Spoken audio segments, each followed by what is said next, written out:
Picture this. It's 1870. You're at home, minding your business, when suddenly your appendix decides to go full drama queen. Do you call an ambulance? Nope. Do you rush to the ER? Doesn't exist. Instead, you whip out your trusty do-it-yourself surgery kit, grab a shot of brandy for courage, and let cousin Herbert, who once saw a man stitch up a pig, cut you open. Welcome to the nightmare world of Victorian medicine. Today we're diving into the horrors lurking in 19th century medicine cabinets. Things Victorians thought were perfectly normal, but were actually a mix of nightmare fuel, drug addiction, and casual poisoning. So buckle up, Buttercup, because this is going to be bloody, messy, and just a little too close to home. Let's get immersive for a second. Imagine you're sick in 1875. Not just the sniffles. You've got a stabbing stomach pain that feels like your intestines are auditioning for a Saw sequel. You need help. You stagger into the local doctor's office, which is really just his front parlour. He's got a velvet chair, a bookshelf of thick, dusty tomes, and a jar of leeches on the desk. Always a good sign. You describe your symptoms. He nods gravely, strokes his mutton chops, and declares, "Your humours are unbalanced." Translation: he has no idea what's wrong, but he's about to make you bleed. First up, bloodletting. He ties off your arm, slices a vein, and drains you into a bowl. You feel faint, which he considers proof it's working. Meanwhile, your stomach pain is still screaming. But hey, at least you're weaker now. Next, he prescribes laudanum, basically opium mixed with alcohol. You take it and suddenly you're floating. You don't feel your stomach or your legs or possibly your own name. Relief. Until, of course, you vomit it all back into a chamber pot 2 hours later, and if he decides your appendix is the culprit. Out comes the home surgery kit. No sterilisation.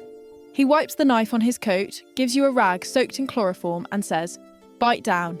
When you wake up, you've got 20 stitches, an infection already brewing, and the doctor cheerfully telling your family, "Don't worry, that's the natural healing process." Victorian medicine wasn't about curing you. It was about surviving the cure. Now that you've lived through the nightmare, let's look at the gear. DIY surgery kits were real, sold to explorers, travellers, and even families. They came stocked with scalpels, sutures, bone saws, and sometimes leeches, because nothing says romantic picnic on the Nile like a portable amputation set. Some instructions literally said, "Have a friend assist," which is horrifying, because your friend was probably a farmer with no medical experience beyond castrating pigs. If you were lucky, you didn't have to stay awake while your cousin hacked off your limb. The Victorians loved chloroform as an anaesthetic. Problem was, no one knew the correct dosage. A little chloroform, sweet dreams. A little more, permanent nap. There are plenty of stories of people going in for a tooth pull and never waking up. Imagine dying at the dentist because someone got sloppy with a rag. Honestly, still better than a root canal. Victorian medicine cabinets looked like a drug lord's starter pack. Got a toothache? Cocaine drops, baby won't sleep. Mrs. Winslow's soothing syrup, basically morphine for infants. And for adults, opium was everywhere. Cough syrup, sleeping pills, painkillers.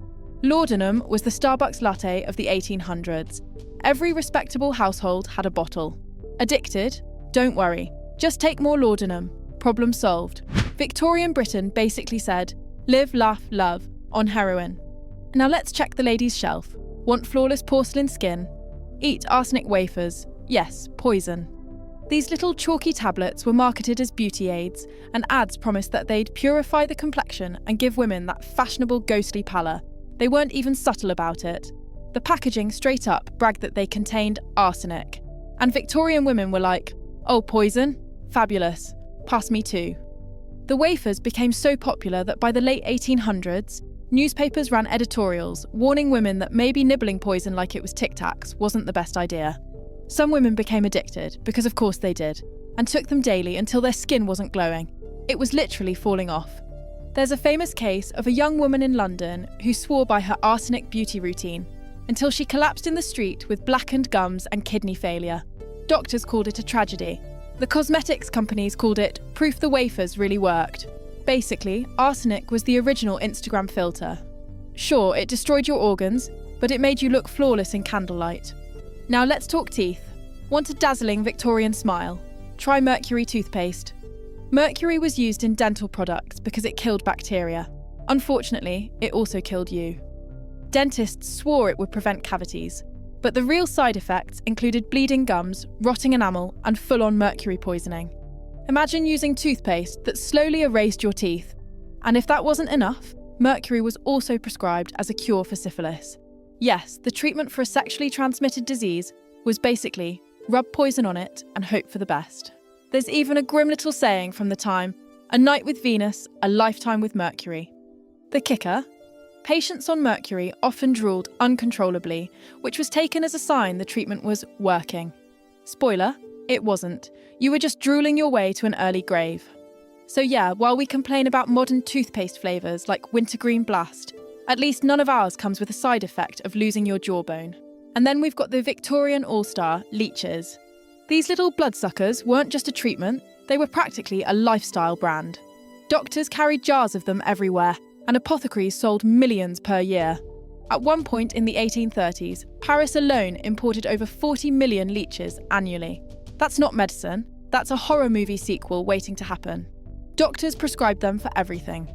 Migraines, fevers, indigestion, even melancholy, which is what Victorians called depression. Picture it. You're sad because life is bleak, and your doctor's solution is, here, let's slap some slimy worms on your face. The craze went so far that shortages became a problem. Leeches were over-harvested in the wild, and prices shot up. Wealthy patients could afford them. Poorer patients had to make do with fewer leeches, which somehow made the whole thing even more tragic and ridiculous. The irony, of course, is that bloodletting with leeches often left patients weaker and more likely to die from their actual illness. But hey, at least the leech suppliers made a killing. This one is special. Victorians had travel enemas, compact pump-action devices you could bring on a voyage, like an iPhone charger, except way less glamorous. Constipation, fevers, colds, didn't matter. The cure was stick a tube in there. Imagine your 19th century cruise kit. Parasol, gloves, butt pump. And of course, the snake oil. Radium tonics that glowed in the dark. Electric belts for male vigour. Magnets for female hysteria. Basically, if you could bottle it and slap on the word cure, Victorians bought it. There was no FDA to say, hey, maybe don't drink glowing green liquid that promises eternal youth. Think I'm exaggerating? Let's talk Percy Bysshe Shelley, the husband of Mary Shelley, the genius behind Frankenstein. When Percy drowned in 1822, rescuers tried to revive him with Victorian first aid. Step 1. Roll him over a barrel to drain the water. Step 2. Stick a pipe in his nose and blow tobacco smoke into his lungs. Yes, blowing smoke, literally, was considered life-saving. Needless to say, Percy did not come back from the dead, but it does prove that sometimes fact is stranger than anything Mary Shelley ever wrote. So what have we learned?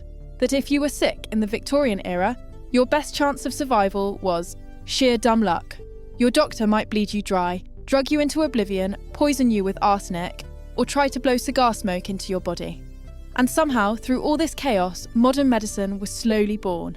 So next time you're annoyed about waiting at urgent care, just remember, at least your doctor isn't Cousin Herbert with a bone saw. What Victorian treatment horrified you the most? Let me know in the comments, and don't forget to like, subscribe, and hit that bell for more hot messes from history. Until next time, keep your medicine cabinet arsenic-free.